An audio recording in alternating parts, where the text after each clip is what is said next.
That afternoon in Maple Ridge, the sky was heavy with thick falling snow and rain. And as Jack stepped out of the cemetery gates, his breath froze at a scene that would change everything. A little girl, no more than 5, kneeling in the snow, her broken crutch lying beside her, arms trembling as she clutched a frail German shepherd, its fur soaked in blood, ribs jutting through, fighting desperately for its last breath. Before we dive into this unforgettable story of silent heroes, I want to know where you are watching from. Leave a comment below, and if you believe that no soul should ever be left behind, hit subscribe so you never miss the next story. Wishing you peace and kindness wherever you are today. It was late afternoon in Maple Ridge, Colorado, a small mountain town buried beneath the endless silence of winter. The sky pressed low and heavy, a deep slate gray, and snow mingled with sleet in thick curtains that blurred the horizon and dulled the edges of every sound. Jack, a veteran in his early 40s with broad shoulders and a face marked by quiet scars of both war and loneliness, pushed open the iron gate of the old soldiers' cemetery. For years he had walked there when the weather turned bitter, finding comfort in the stillness among the gravestones, whispering unspoken names that no one else remembered. That day, though, something waited beyond the gate that would shatter his quiet routine and awaken parts of himself he had long buried. The wind rushed through the rows of headstones, carrying with it the smell of iron and ice, and as Jack stepped out onto the snow-packed path, his boots crunching into the white crust, his eyes locked on a scene that stopped his breath. Just a few yards ahead, against the background of marble crosses, a small child knelt in the snow. She was no more than 5 years old, her thin frame trembling against the storm, her blonde hair tangled and damp, cheeks flushed crimson from the cold. A crutch lay broken at her side, abandoned in the drift, and beneath her small arms, pressed tightly to her chest, lay a dog. The animal was a German shepherd, no older than 3, but wasted to bone and skin, his black and tan coat matted with blood, his ribs jutting like bars. His breath came shallow and ragged, the fragile rhythm of a creature balanced on the edge of death. Jack stood frozen, unable to move, the sight piercing through the layers of numbness he had carried for years. The girl's face was wet with tears that streamed down onto the dog's battered fur, and her lips moved in a desperate whisper, though the words were carried off by the wind. When he stepped closer, her voice broke through, high and trembling, filled with both fear and defiance. "Please don't let him die. He's all I have. He's my only friend." Her eyes lifted for the first time, and Jack saw in them a reflection of the loneliness that had haunted him since he left the battlefield, a loneliness he had tried to drown in silence, whiskey, and empty days. That pleading gaze cut deeper than any wound he had ever taken. The dog stirred faintly at the sound of the girl's voice, his cloudy eyes fluttering open for a moment, and Jack realized the animal was clinging to life only through her touch. Something primal moved in his chest, a recognition he had not felt since cradling a dying comrade years ago. He dropped to his knees in the snow beside them, his large hands moving instinctively. The dog's body was shockingly light, too light for his size, as though the world had already begun to strip away his strength. Jack wrapped one arm around the girl's thin shoulders and the other carefully under the shepherd's chest, lifting both at once. The child gasped but did not resist, clinging tighter to the dog as if afraid he might disappear. With each step back toward his cabin at the edge of town, Jack felt the weight of more than snow pressing down on him. The storm lashed at his face, sleet soaking into his hair, but his grip only tightened. The girl, whose name he would soon learn was Emily, clutched at his jacket with small fingers. Her prosthetic leg, metallic and mismatched against her tiny frame, dragged slightly in the snow where her crutch had failed her. Jack did not speak as they trudged through the storm, but inside, memories of sand and smoke and the sound of men calling his name flooded back. He had sworn never again to carry life and death in his hands, yet here he was, and the world had chosen for him. At the cabin, a modest wooden structure weathered by storms and solitude, Jack kicked the door shut behind him and laid the dog gently onto a woolen blanket spread near the fire. The warmth of the room seemed fragile against the howling wind outside. He grabbed the battered green field kit he had kept since his service, its edges worn smooth by time, and opened it on the table. Gauze, iodine, and a few sterile bandages remained. His hands, though shaking, remembered their work. He cleaned the blood from the shepherd's ribs, wrapped the gaping wound along its flank, and splinted a twisted hind leg. The dog whimpered once, too weak even to resist, but his eyes followed Jack with a flicker of awareness, a faint recognition of help. Emily knelt beside the dog, refusing to let go of his paw. Her face was pale, lips trembling, not just from the cold, but from the weight of what she had almost lost. Jack finally asked her name, his voice low, roughened by both concern and the unfamiliar act of speaking softly. "Emily," she whispered, her gaze fixed on the shepherd. She stroked the dog's head with her small hand, as if willing him to stay awake. Jack asked where she lived, but her answers came haltingly. A stepmother, a house where the lights were always off, where doors closed before she could speak. It became clear, this child had been left to raise herself in silence, finding companionship only in the dog she now fought to keep alive. Jack listened, his jaw tight, as Emily told him how she had found Rex, his name spoken with such certainty, as a stray near the forest weeks ago. She had hidden scraps of food for him, sat with him when he was too weak to walk, and now, when he had collapsed in the snow, she had dragged him to the cemetery, praying someone would notice. Her words carried no bitterness, only the simple truth of a child who had known little kindness, but had chosen to give it anyway. Jack felt the hollowness in his chest shift, as if the walls he had built inside were cracking beneath her voice. Hours passed slowly. The storm beat against the windows, and inside, the fire glowed with fragile determination. Jack checked Rex's pulse again and again, each faint thump against his fingers a reassurance. Emily fell asleep curled against the dog's side, her prosthetic leg resting awkwardly, but her small hand never loosened from Rex's paw. Jack sat across from them in the wooden chair, watching, remembering faces he could never see again, and wondering why fate had placed this fragile trio together. For the first time in years, he did not feel entirely alone. When dawn finally pushed weak light through the frosted panes, Jack knew the dog's chances were slim but not impossible. He looked at Emily, still curled beside Rex, and realized that the fight for this dog's life was no longer just about an animal. It was about her, about the promise of trust and hope that had somehow wandered into his path. As he tightened the last bandage around Rex's ribs, Jack whispered to himself, almost like a vow. He would not let this dog slip away, and he would not let this little girl face the storm alone. The moment he had seen her in the snow, begging for mercy for her only friend, something within him had shifted back into place. He had once lived for duty. Now, perhaps, he would live again for compassion. Morning broke weakly over Maple Ridge, the light struggling to pierce through the gray curtain of clouds that still lingered after the storm.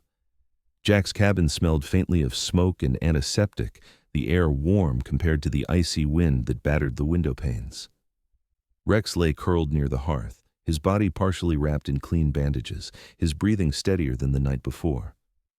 Emily sat close to him, her small frame bent protectively over the shepherd, as though her presence alone could shield him from further harm.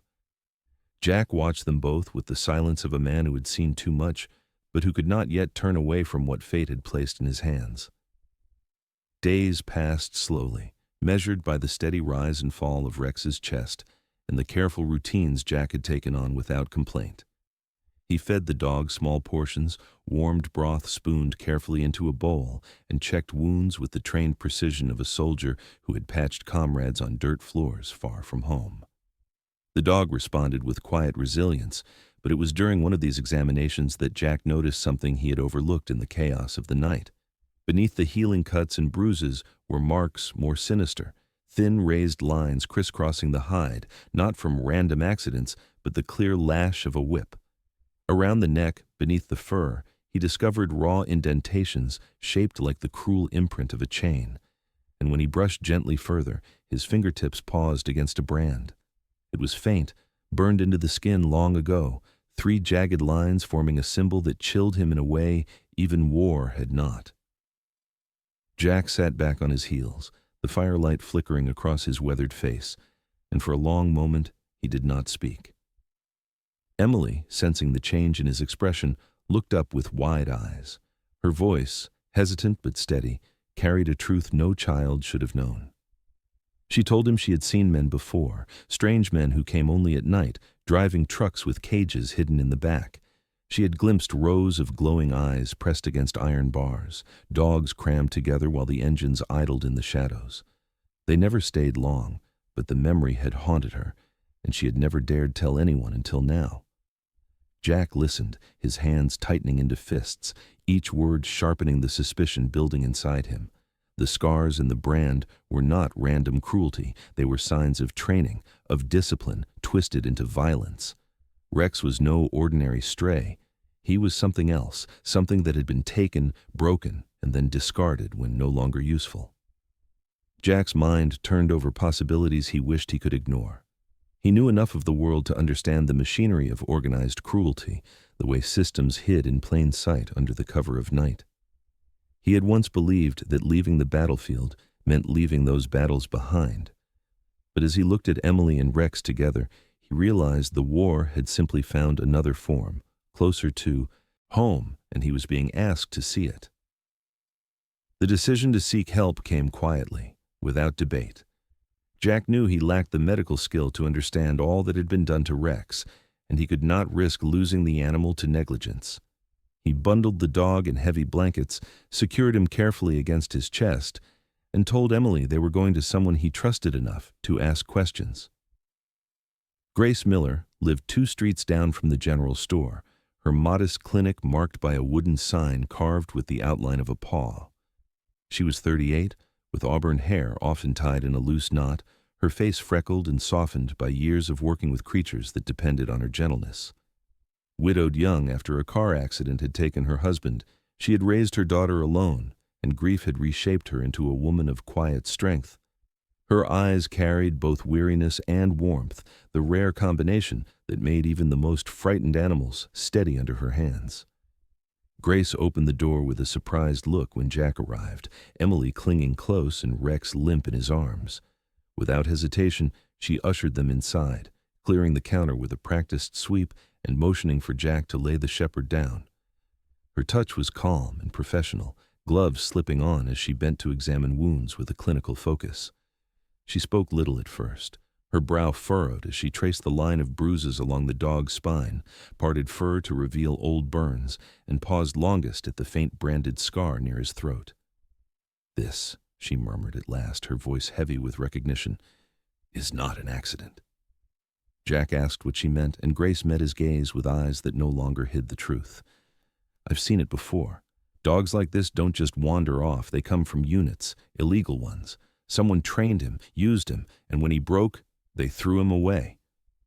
Emily's small hand tightened on Rex's paw, her face paling as though she understood the weight of Grace's words. Jack pressed further, his voice rough, demanding clarity. Grace explained how paramilitary groups, unlicensed trainers, and black market traffickers marked their dogs with burns or tattoos, identifiers that meant nothing to outsiders, but everything to those inside the trade. She had seen a few in shelters brought in after raids, their bodies scarred not just by chains, but by the deliberate molding of violence. These were not accidents. These were signatures of a network, one that treated loyalty as a commodity and pain as a tool. And now, here in her clinic, was living proof. For Jack, the confirmation was both a relief and a burden.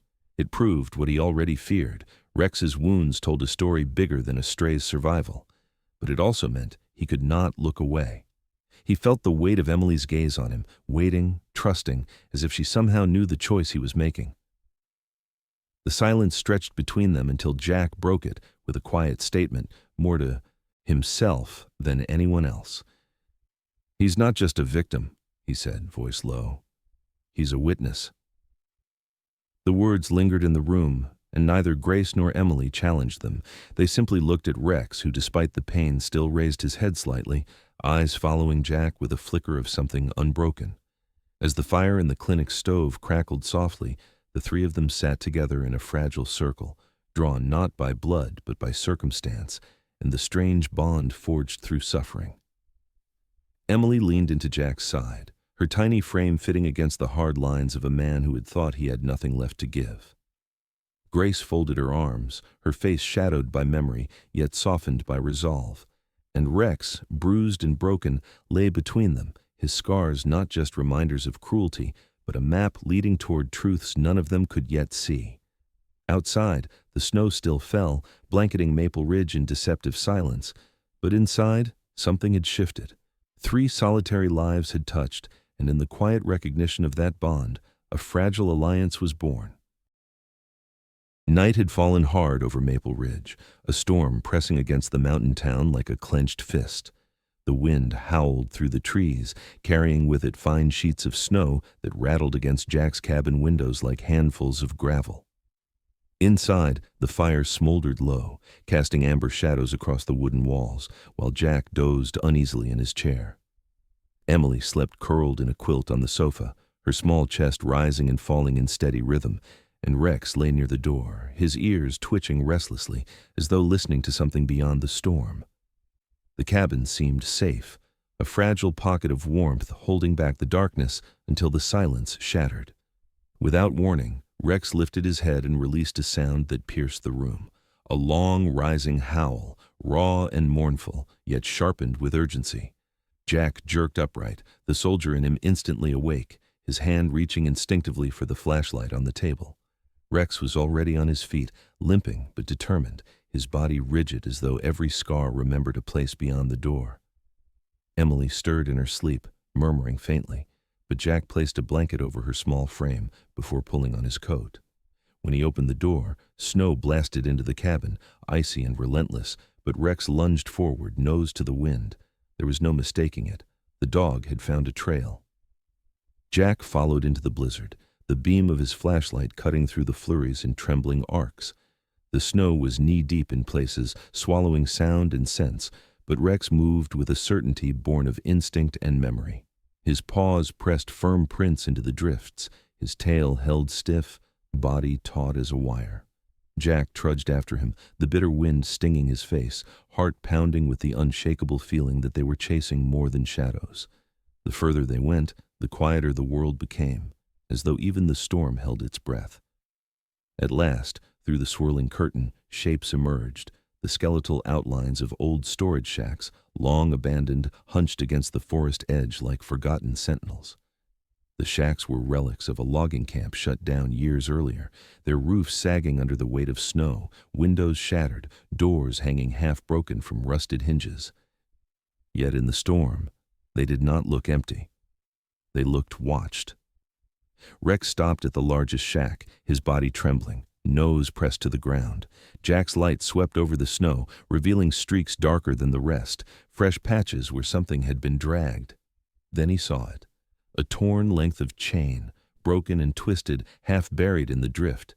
Beside it, smears of blood stained the whiteness, stark as ink across a blank page. Jack knelt, his gloved hand brushing the metal, the cold biting deeper than the storm. Whoever had been here had left in a hurry, but not without violence. Rex snarled low in his throat, pawing at the snow until something small and metallic clinked free. Jack picked it up, brushing away ice to reveal a tag no larger than his palm. Under the flashlight's beam, the letters were faint but clear. Unit B-17. The weight of those words settled over him heavier than the snow on his shoulders. He turned the tag in his hand, memories clawing back from his service years, whispers of missing K-9 units, dogs trained for federal assignments who vanished without a trace. He had thought them rumors, cautionary tales buried in classified files.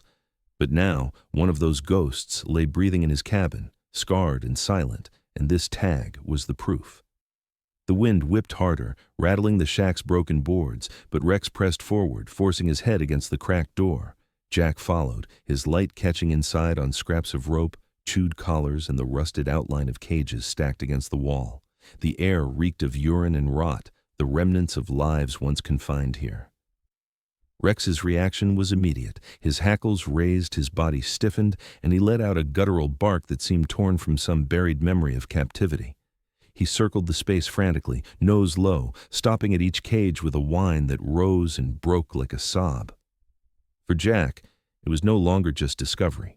It was revelation. This was not coincidence. This was where Rex had been held, and likely where many others had suffered. Jack stood in the dim ruin, the flashlight beam trembling as his grip tightened. He could see it now, the outline of something larger, hidden beneath the snow and silence. Rex was not a stray. He was not even just a victim of cruelty. He was part of something deliberate, something trained, broken, and erased. The scars, the brand, the fear in his eyes, they were not the random cruelties of strangers, but the calculated work of a system. Jack's jaw clenched as the truth unfurled. Rex had once belonged to a K-9 unit, one that had been marked missing, and now his survival carried the key to whatever had swallowed those dogs whole. The storm outside grew louder, snow slamming against the shack as if trying to bury its secrets again, but Jack refused to move until every detail was carved into his memory. He photographed the chain, the blood, the cages, and the tag. Each image burned into both his phone and his mind. Rex finally sank onto his haunches, chest heaving, his eyes locked on Jack as if asking whether the man understood. Jack crouched beside him, pressing a hand to the dog's shoulder, and whispered, "I see it. I know what they did to you, and I swear it won't stay hidden." The dog leaned into his touch, trembling but steady, as if finding in that vow a reason to breathe. On the way back to the cabin, the storm seemed to relent, though the cold cut deeper, sharp with the weight of what they carried. Jack glanced at Rex walking beside him, limping but unbroken, and realized the dog's howl had not been random. It had been a call, a summons to uncover what others wanted lost. The tag Unit B-17 felt like a warning and a promise, both, proof that the cruelty wasn't distant but alive in the very woods that bordered Maple Ridge. Jack knew the path ahead would not be simple, but the first stone had been overturned and the silence was no longer safe. When they returned, the cabin glowed faintly against the night, Emily stirring as the door creaked open. Jack tucked the tag into his coat, his face lined with determination. He didn't speak of what he had seen, not yet, but as Rex curled again beside the fire, eyes fixed on shadows only he could still smell, Jack understood something irreversible had begun. There was no turning away now. The scars on Rex's body, the trail in the snow, and the tag marked with Unit B-17 were not just fragments of a cruel past. They were the beginning of a truth waiting to be dragged into light. The night was colder than the one before, a darkness that pressed heavy against the windows of Jack's cabin, as if the storm itself wanted to keep secrets buried. Jack had not slept, the metal tag marked Unit B-17 still burning in his pocket like a brand of its own. Rex paced near the door, restless, his nose to the floorboards, growling at sounds only he could hear. Emily, wrapped in blankets, refused to close her eyes, her small face pale but determined to stay near the dog. When Rex finally stopped, lifted his head and whined toward the distant edge of town, Jack knew this was not over. The shepherd was not simply remembering. He was leading. They set out under a moon veiled by cloud, Jack with a flashlight gripped tight, Emily stubbornly at his side despite his protest. She walked slowly with her crutch biting into the snow, but nothing could dissuade her. Her loyalty to Rex was as unshakable as the dog's loyalty to her. The wind cut bitter against their cheeks as Rex pulled ahead, moving with urgency despite his limp. They followed his tracks through back alleys and deserted streets until the buildings thinned and the rutted road ended at the outskirts. There, looming like a mausoleum, stood the cold storage warehouse, its corrugated metal walls streaked with rust, its windows opaque with frost. Jack forced open the heavy side door, the screech of hinges swallowed by the wind. Inside, the air was colder still, a graveyard chill that sank into bone. His flashlight swept across rows of cages stacked haphazardly, their bars bent and rusted. Dried blood marked the floor in long streaks, and the smell of ammonia and decay clung to every corner. Behind the cages, in the deepest shadows, pairs of eyes flickered weakly. Dogs, thin, trembling, their ribs sharp as blades beneath mangy coats. Some whined faintly, others too weak even to lift their heads. Emily gasped and pressed her hand to her mouth, tears spilling instantly. She had followed Jack despite his warning, and now she could not look away. Jack crouched, whispering comfort he was not sure the animals could hear, while Rex moved among the cages with a low, protective growl. The shepherd stopped before one enclosure, where the door hung ajar, the chain broken, and barked once, sharply, as if to say he remembered this place. His hackles rose, his body quivering with both fear and fury. Jack felt the weight of it, the certainty that this was more than a prison. It had been Rex's prison. Every scar on his body was echoed in the filth and iron around them. Emily clung to Jack's arm, whispering, "This is where they hurt him," and Jack had no answer, only the sick confirmation in his gut. The sound of boots echoed across the concrete before Jack could move. From the far corridor, a figure stepped into the beam of his light. Dixon Keller was tall, his frame long and lean beneath a tailored wool coat, his dark gray hair slicked back with a precision that spoke of vanity and control. His eyes, narrow and calculating, glinted with recognition the instant they fell on Rex. A smile curved his thin lips, practiced and cold.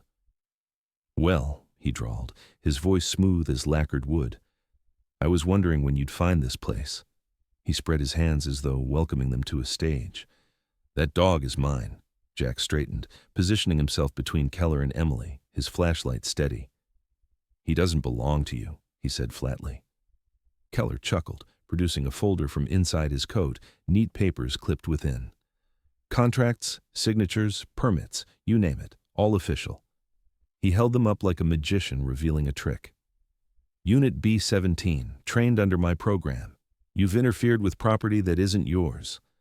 Rex growled low, teeth bared, his body moving protectively in front of Emily, whose small hand clutched at Jack's coat. The girl's wide eyes flicked between the man and the dog, terror making her shiver more than the cold. Keller's smile never faltered, though his gaze sharpened as he stepped closer.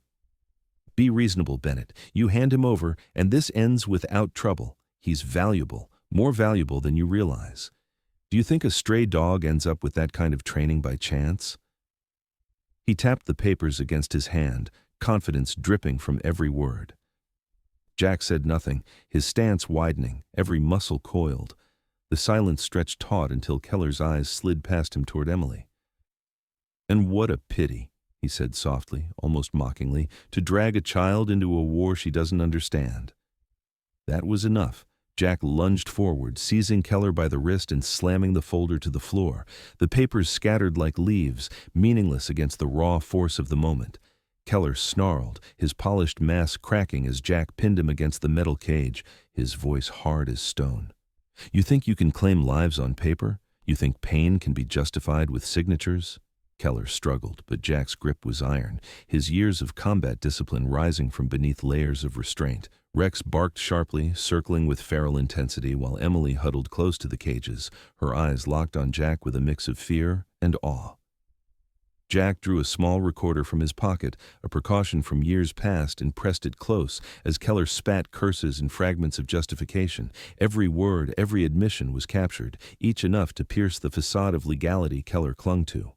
When Jack released him, Keller stumbled back, his face twisted with fury, but his composure snapping quickly into its polished mask once more. "You'll regret this," he hissed, straightening his coat. "Men like me don't fall to men like you." Jack said nothing, gathering the scattered documents, tucking them into his jacket along with the recorder. His silence was heavier than threats. Emily ran to Rex, burying her small face in the shepherd's fur, whispering to him through tears. Rex stood firm, his body shielding her from Keller's gaze, a low growl vibrating from his chest, until the man turned and walked into the shadows of the corridor, his polished boots clicking like a warning. Jack watched him vanish, his breath sharp in the frozen air, then crouched beside Emily and Rex. "It's over for tonight," he whispered, steadying his voice for her sake. "But this isn't where it ends." She nodded, clinging tighter to Rex, who licked her hand as if to reassure them both. The warehouse loomed around them, heavy with silence and the stench of cruelty, but Jack no longer saw it as ruin. He saw it as evidence. The cages, the blood, the broken chains, they were fragments of truth that could no longer be hidden. And in his hands, with the documents and the recording, he carried proof enough to ignite action. As they stepped back into the night, snowflakes swirling like ash, Rex walked beside Emily with his head high, his body still trembling but unbroken. Jack led them through the storm, each step a vow unspoken, each breath carrying the weight of what he had chosen to fight for again. Dawn crept over Maple Ridge with a pale light that seemed to fight its way through the heavy clouds left behind by the storm. The warehouse still loomed on the edge of town, its walls streaked with frost and rust, but inside the air no longer belonged to shadows. Jack stood with Emily clinging to his coat, and Rex planted firmly at their side, his body trembling but unyielding. Keller's papers and the recordings rested in Jack's pocket, proof enough to tear the man's empire apart. When the first sirens pierced the stillness, echoing across the frozen streets, Jack felt a weight lift from his chest for the first time in years. The police arrived in force, their cruisers flashing red and blue against the snow like fireflies in the dark. Chief Reynolds, a stocky man in his 50s with a heavy mustache and steady eyes, stepped from the lead car, his boots crunching over ice as he approached. He had been skeptical when Jack first called, but the sight of the cages, the scattered documents, and Keller himself standing defiant in the corner left no room for doubt. "Cuff him," Reynolds ordered, his voice low and firm. Officers moved swiftly, steel clicking around Keller's wrists as he snarled threats that now sounded hollow in the cold. For every word he spat, Rex answered with a growl, a sound that needed no translation. One by one, more men were pulled from the warehouse, Keller's associates who had thought the blizzard would hide their crimes. Their faces were pale, their eyes darting like cornered prey, and Jack watched with grim satisfaction as they were led into waiting cars. The evidence lined the floor, cages reeking of misery, chains broken, papers signed with greed. There would be no silence this time, no burial of the truth under bureaucracy. The storm had washed it bare, and now the law had its teeth in it. Emily leaned into Jack, whispering, "They can't take Rex again, right?"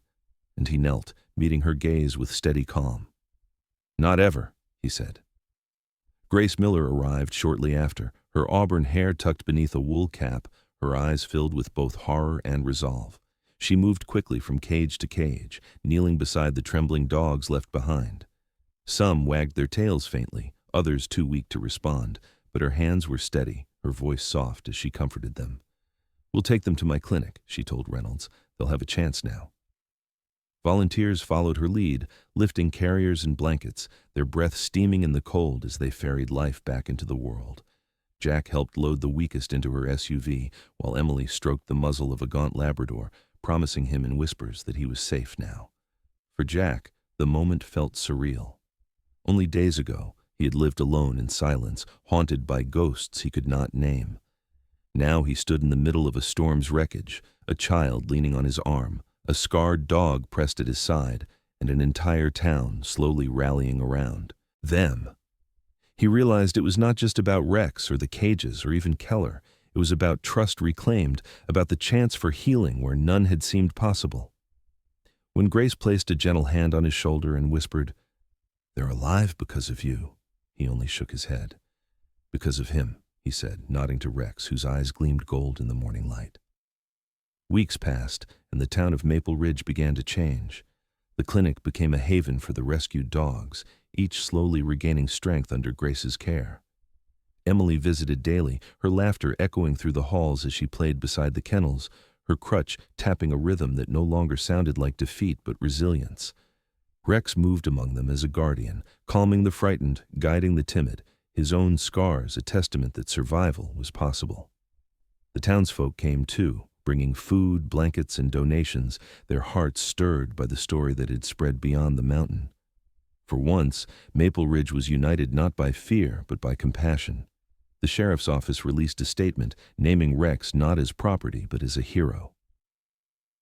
"The hero of Maple Ridge," the newspaper declared, a photograph capturing Emily with her arm around the shepherd's neck, both of them looking at the camera with unflinching eyes. Jack had never sought recognition, but when he stood beside them as the town applauded, he felt a warmth he had thought lost forever. It was not applause for him, but for the bond they all represented, man, child, and dog, broken yet unbroken. Even Keller's name, once whispered with power, became nothing more than a cautionary tale. Jack made his decision quietly but firmly. He sold the old truck that had been his last tie to Denver, and he began repairing the cabin not as a place to hide, but as a home. Emily found in him the steady presence she had never known, and he, in turn, found in her the spark that had carried him through the darkest nights. Rex was no longer just a survivor. He was family. Together they carved routines out of the days, meals shared at the wooden table, walks along the snowy ridges, evenings before the fire, where silence no longer meant loneliness. Jack was not running anymore. The community moved to honor what had been born from the storm. With Grace's guidance and donations that poured in from across the state, the Rex Fund was created, a program dedicated to training rescue dogs for the mountain passes, ensuring that in every blizzard or avalanche, help could come on 4 legs as well as 2. Jack was asked to oversee the first class, his experience and steady hand shaping both animals and volunteers. Emily stood proudly beside him at the opening ceremony, her crutch planted firm in the snow, Rex at her side wearing a new vest embroidered with gold thread. Rescue. Spring came at last, shy but certain, the snow retreating to reveal green fields along the ridges. On a warm afternoon, Jack sat on the porch of his cabin, the sun painting the mountains in shades of gold. He watched as Emily, laughing, hobbled across the yard with her crutch, Rex bounding beside her, his tail wagging wildly. She tossed a stick. Though her step faltered, her joy never did. Rex leapt after it, his body no longer trembling but strong again, and when he returned, she buried her face in his fur with a smile that outshone the sun. Jack leaned back, closing his eyes, peace settling over him like a long-awaited gift. They were not soldiers, nor leaders, nor saints, just a veteran, a little girl with one leg, and a scarred shepherd who had carried secrets in his skin. Yet together they had become something greater. In their silence, in their loyalty, in their refusal to surrender to cruelty, they had lit a flame that spread beyond themselves. Maple Ridge would remember them not just as survivors, but as heroes of a different kind, the kind who proved that sometimes the quietest acts of love are the loudest. And as the wind carried laughter across the valley, Jack knew at last that he was home. At the heart of this story lies a truth we often forget. Compassion and silent sacrifice are the foundations that hold communities together. A veteran who chose to protect again, a little girl who gave love even when she received none, and a scarred dog who carried on despite suffering, each reminds us that being a hero does not always mean standing in the spotlight. Sometimes it is the quiet choices, the unseen sacrifices, and the gentle acts of kindness that heal the deepest wounds. If this story touched you, share it with someone who might need hope today. Leave a comment below and tell us what you are thinking right now, because your words might inspire another. And if you believe in the power of compassion and silent heroes, subscribe so you will never miss the stories that remind us of light in the darkest places. May God bless you and keep you safe wherever you are.